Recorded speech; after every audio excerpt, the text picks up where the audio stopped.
नमस्कार दोस्तों, स्वागत है आपका एक बार फिर से आपके अपने यूट्यूब चैनल कंपटीशन प्रिपरेशन पे। दोस्तों, जैसा कि आज है 10 अगस्त के सभी शिफ्ट का एग्ज़ाम हो चुका है। आपको इस वीडियो में मिलेंगे मैथमेटिक्स के क्वेश्चंस जो आपसे एग्जाम में पूछे गए। तो चलिए स्टार्ट करते हैं। पहले क्वेश्चन पे आते हैं। अगर अभी तक आपने चैनल को सब्सक्राइब नहीं किया तो चैनल को सब्सक्राइब कर लें। वह वीडियो पसंद आते ही वीडियो को लाइक करना ना भूलें और अपने दोस्तों के साथ शेयर भी करना ना भूलें। तो चलिए आते हैं पहले क्वेश्चन पे। पहला क्वेश्चन क्या पूछा गया, दो भिन्नें दी गई, उनका एलसीएम कहा गया ए है और दशमलव की दो संख्याएं दी गई, उनका एचसीएफ दे दिया गया बी। आपसे कहा गया ए प्लस बी निकालो। ध्यान दीजिएगा, अगर एलसीएम ए दे दिया गया 4/3 और 3/4 को, तो मैंने आपको बताया है कि एलसीएम क्या होता है भिन्नों का, ए बराबर हो जाएगा। यानी एलसीएम भिन्नों का क्या होता है, दोनों अंश का लासा है यानी कि ऊपर का एलसीएम, तो ये हो जाएगा 12 बटे हर का मासा यानी कि 1, तो ए बराबर हमारा हो गया 12। ठीक है।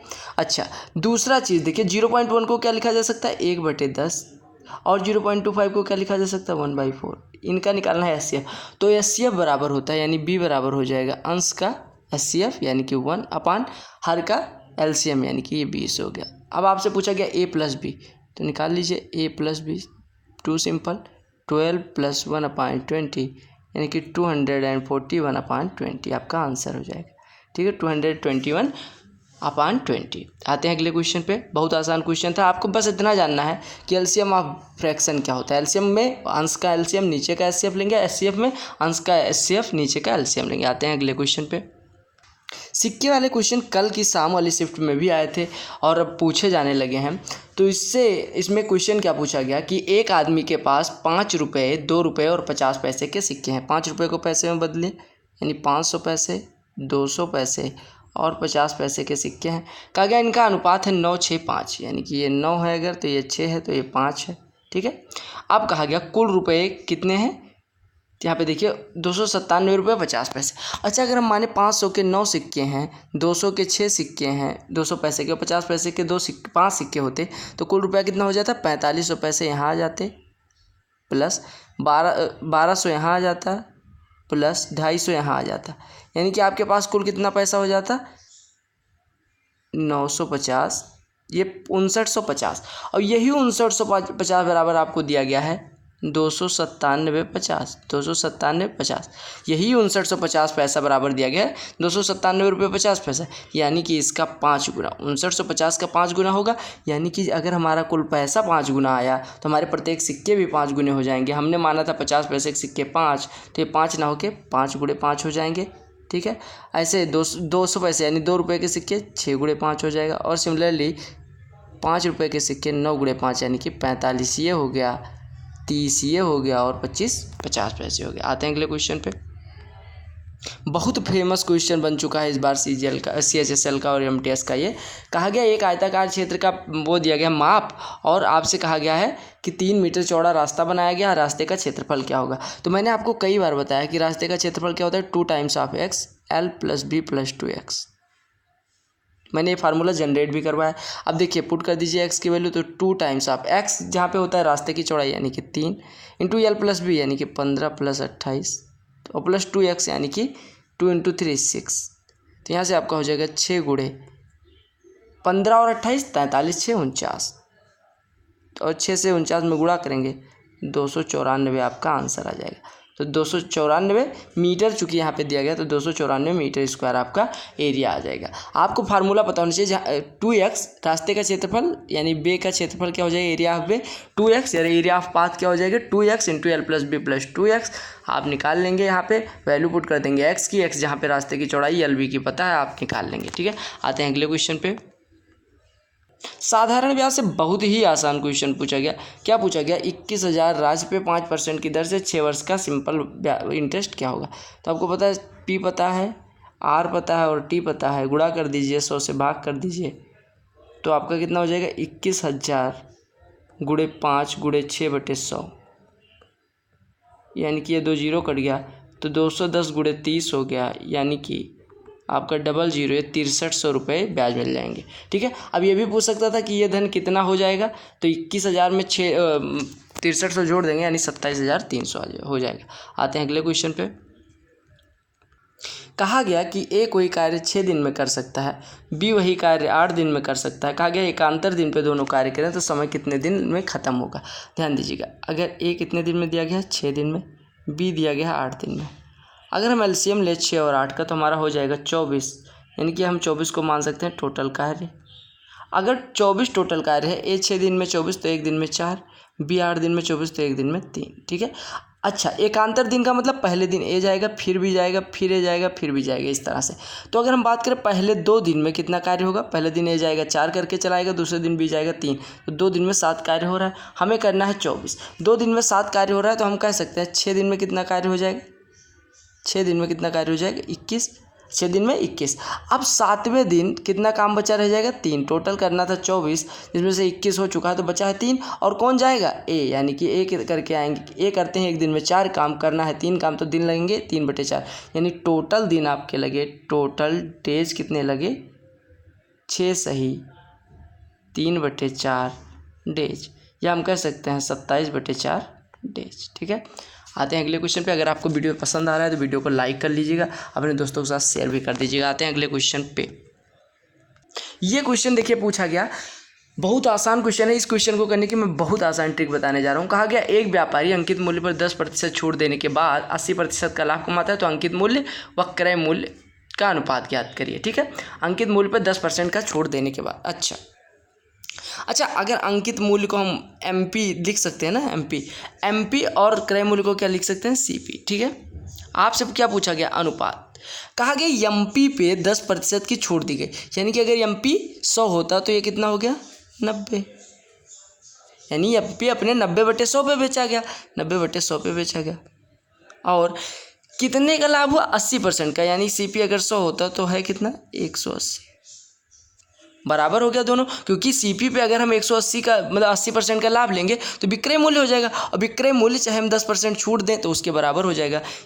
चाहे हम कहें विक्रय मूल्य पे अंकित मूल्य पे 10% की छूट देंगे वो भी विक्रय मूल्य होगा, और अंकित क्रय मूल्य पे जो लाभ लेके बेचेंगे वो भी विक्रय मूल्य होगा। तो आप दोनों विक्रय मूल्य बराबर होगा, क्योंकि एक ही वस्तु के लिए है। यहाँ से 100 से 100 कट गया, यहाँ दूना कट गया, यानी कि आपका हो गया ये एमपी बराबर 2CP।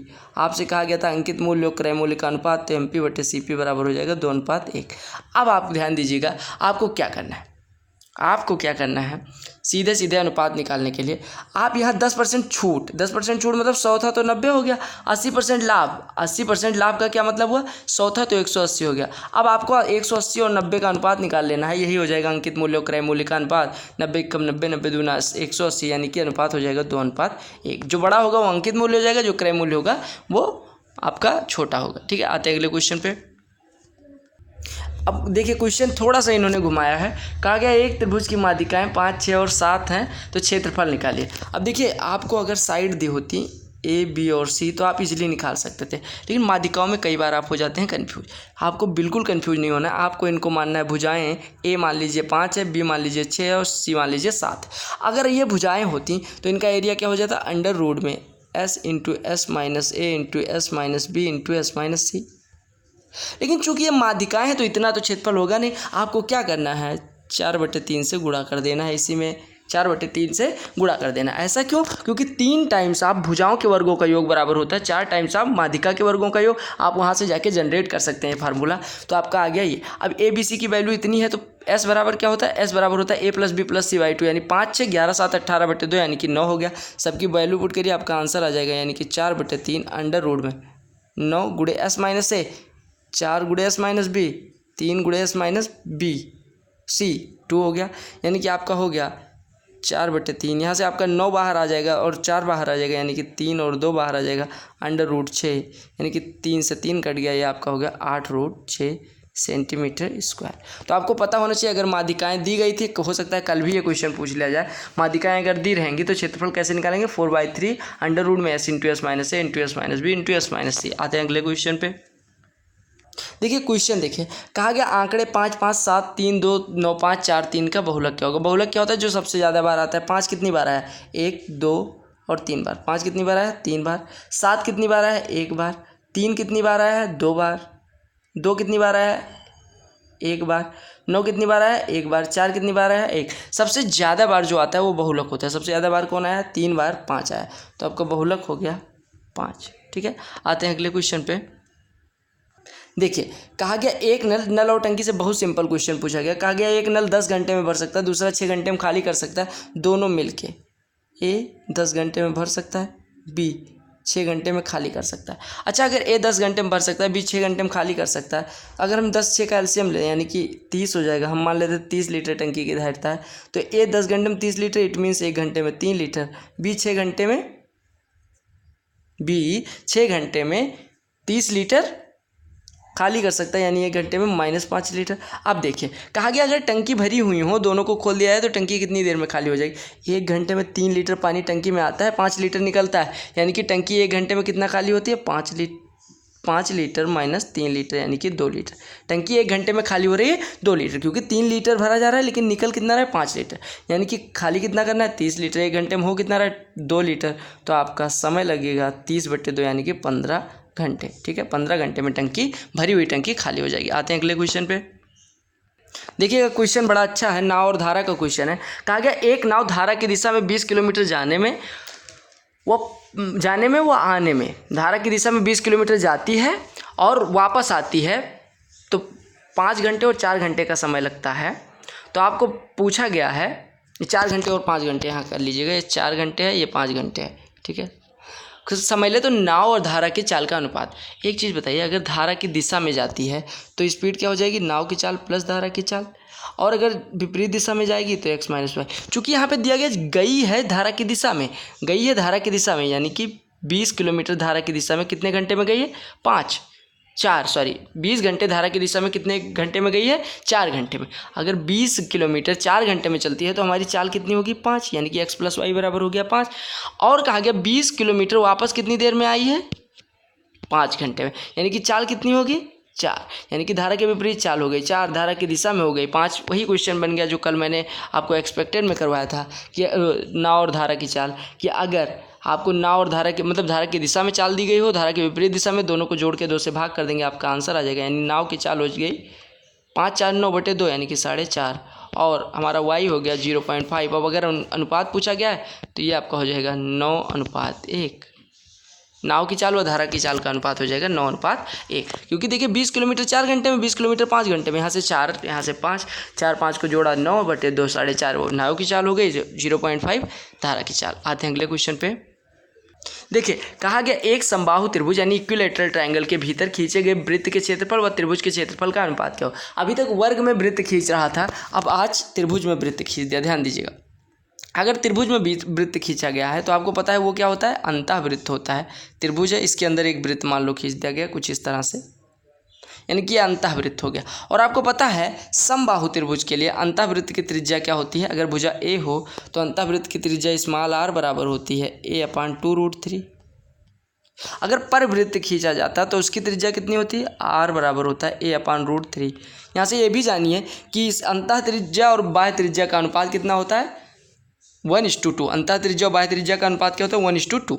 अब आपको आ गया रेडियस, वृत्त की त्रिज्या आ गई। अब आपसे पूछा गया त्रिभुज के क्षेत्रफल व वृत्त के क्षेत्रफल का अनुपात, तो वृत्त का क्षेत्रफल कितना हो जाएगा, πr²। त्रिभुज का क्षेत्रफल क्या हो जाएगा, समबाहु त्रिभुज का क्षेत्रफल होता है √3/4 इंटू भुजा का स्क्वायर यानी कि a²।